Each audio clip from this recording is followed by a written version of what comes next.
भगवान ऊपर जिते प्रश्न उठिब जिते बेले जीव भगवान को विश्वास न करिबो जिते बेले भगवानत्व को मानिब नाही जानिबु जुगर अंतिम समय आसी पहुंचिला धन रे सही समय रे सही बेल रे ये संसार रु धन उद्धार होबार मार्ग को खोजिबु कले से मार्ग एकमात्र सत्संग रे मिलिबो से मार्ग ये भव सागर तरिवार मार्ग ये सत्संग रे मिलिबो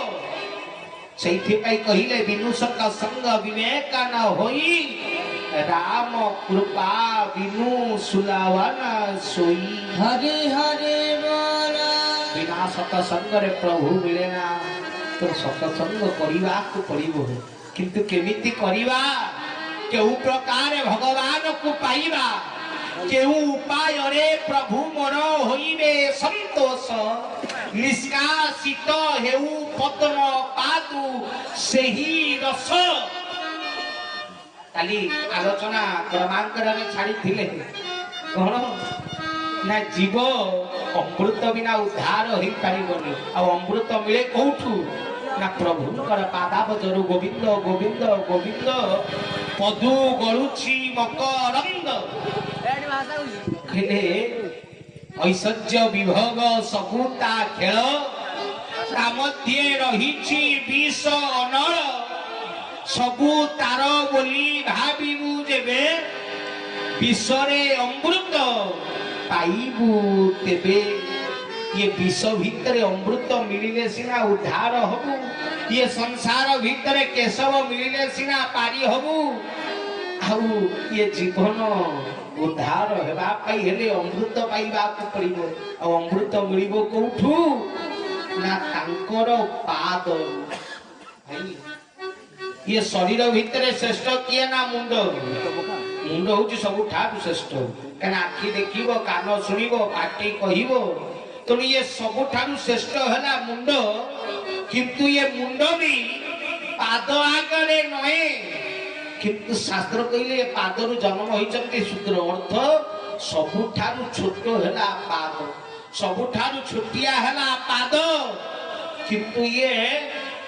पादर ही अमृतर प्राप्त तो जीव से प्रणाम करे कहले बिना पादरे उद्धार हुए नाही कहले बिना पादरे पारी नाही जेतक शास्त्र पढ़िबो सबुठी लिखा जाई जे पाद को ध्यान करे कहले मंत्र मूलम गुरु वाक्य पूजा मूलम गुरु मूर्ति ध्यान मूलम गुरु पदम मुख्य मूलम गुरु कृपा तो ध्यान रो मूल होची गुरुकर पाद कहले बिना पादरे उद्धार नाही ना कहले ये पादरे अछि कोन ये पाद श्रेष्ठ कौन पाई ठाकुर विराम परमंश कहले क्षत्रिय करुथिला रण हस्ते धरी धनुरु बाण धनु ओलटिन क्षत्रि को गिरिला क्षत्रि गला सूत्र पादे शरण कहले धन रे ये पादरु शूद्रंकर आविर्भाव होइथिला तु शूद्र पादे शरण जीवारु ये क्षत्रिय उद्धार हुए राजा पारी हुए ये शूद्र किए पाद किए काहे की पाद को श्रेष्ठ करा गला कहले पाद को ही काहे की सर्व उच्च स्थान रखा गला भगवान रो मुंड को कहीं पूजा करते पाद को कारण पाद होची श्रेष्ठ यही जो अमृत मिले कहले भगवान को काहे की पाद पूजा करा गला काहे की पाद श्रेष्ठ होला पदिए मोर लिखुछंती महापुरुष चनामद कोन कहिले कहले ब्राह्मण जाति रे नाही क्षत्रिय वैश्य रे नाही भरोसा ब्राह्मण जाति रे नाही आशा क्षत्रिय वैश्य रे नाही भरोसा छोट हेले मन सरुआ होई तेणु ए अच्युत शूद्र छोट हेले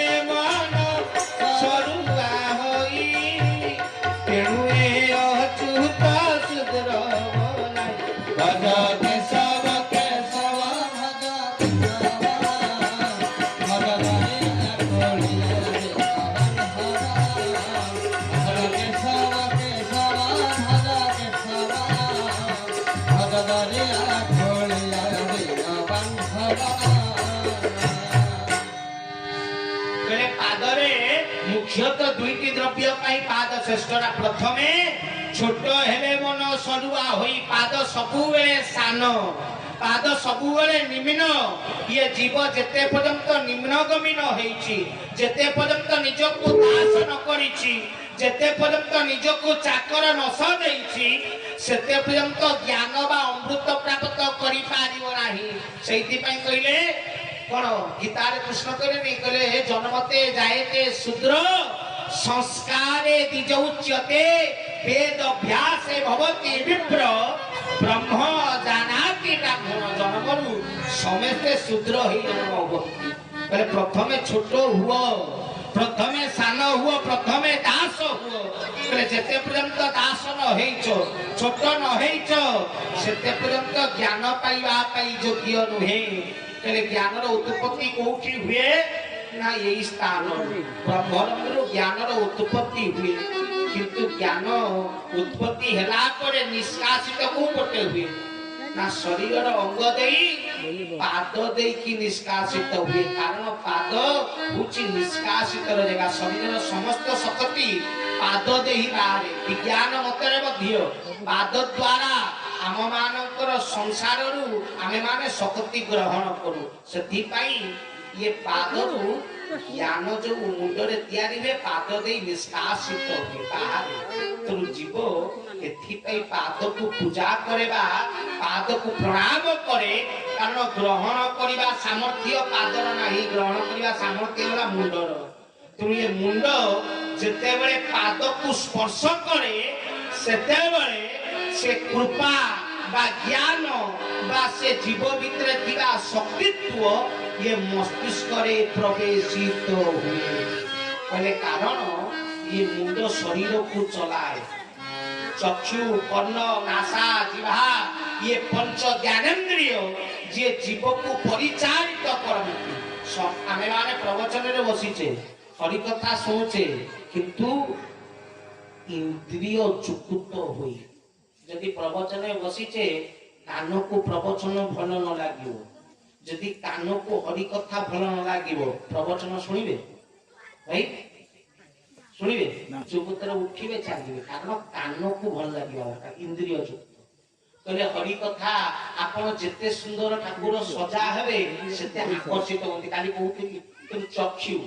तो आखि की भल लागिबा दरकार कान को भल सुना जिबा दरकार जिभा को भल लागिबा दरकार इंद्रिय जते पर्यंत तृप्त न होई छंती सेते पर्यंत जीव कर्म पूर्ण हुए नाही सेति पई तो कलिजुग रे माछ मांस सुरापान ए सर्व असुर भोजन जानिछि असुर खाद्य जानिछि आमिष हला कोन पवित्र नुहे अपवित्र तथापि भी जिभा लालसा को पूर्ण करिबा पई भोजन करूछि मनुष्य भूल बोली जानी नहीं जानिछि मिछ बोली जानी नहीं पाप बोली जानी नहीं जानिछि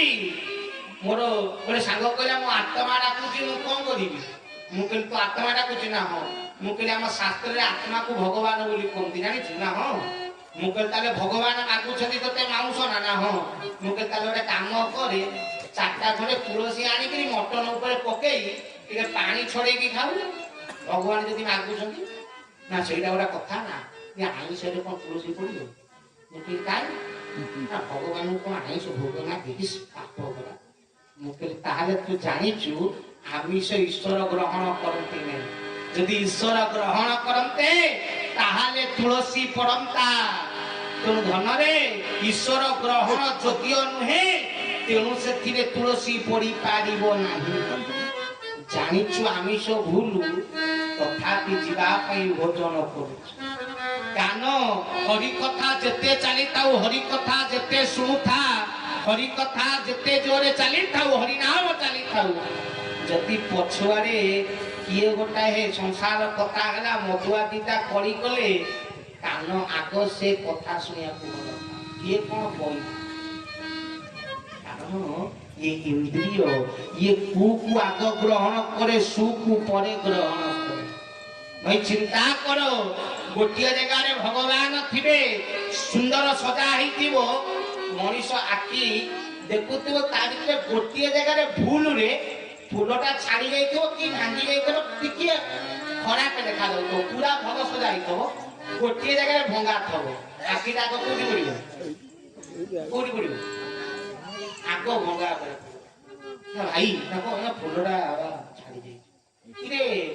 ଏତେ ସଜେଇକି ଦେଖାଗଲାନି ଭଙ୍ଗାଟା ଉପରେ ନଜର ପଇଲା ନା କାରଣ ଯୋଉଟା ଖରାପ ଆଗ ସେଇଠିକି ନଜର এইটা ଖରାପ ଏତେ ଭଲ ଥାଉ ତୁ ସମ୍ପୂର୍ଣ୍ଣ ଭଲ କଥା ମୁଁ ପ୍ରବଚନ 2 ଘଣ୍ଟା କି 2.5 ଘଣ୍ଟା ଦେବି କିଛି ଅସୁବିଧା ନାହିଁ ଯଦି 2.5 ଘଣ୍ଟା ଭିତରେ 2.5 ମିନିଟ୍ କୋଉଠି ଗୋଟେ ଭୁଲ କହିଦେଇଛି ଭାବିଲ ଶ୍ଲୋକ ଗୋଟେ ଗାଉଛି ଭୁଲ ଗାଇଛି ମଣିଷ କଥା ଜୀବନର ଗ୍ୟାରେଣ୍ଟି ଅଛି ନା ଭାବିଲ କୋଉ କୋଉ ଗୋଟେ ଭୁଲ ଗାଇଦେବି ମତେ ଗାଇଦେବି ଯେତିକି ଜଣ ଶୁଣୁଥିବେ ତା ଭିତରୁ 50% ଲୋକ ମୁଣ୍ଡରେ ତ ବାବା ଏବେ ଭୁଲ କଲେ ପ୍ରବଚନ ବାବା ତୁ କହିଲେ ସେଇଠି ଭୁଲଟା ସବୁ ଠିକ ଥିଲା ସେଇଠି ଭୁଲ 2.5 ଘଣ୍ଟା କାଳ କେତେ ଭଲ କଥା କହିଲି ମୁଣ୍ଡରେ ରହିଲାନି କି ରହିବ ବି ନାହିଁ କିନ୍ତୁ ଯଦି ଅଧଘଣ୍ଟା ବି ଭୁଲ କହେ ନା ତାହେଲେ ମୁଣ୍ଡରେ ପୁରା ଗାର ପଡିଯିବ ବାବା ଏଇଠି ଭୁଲ କଲେ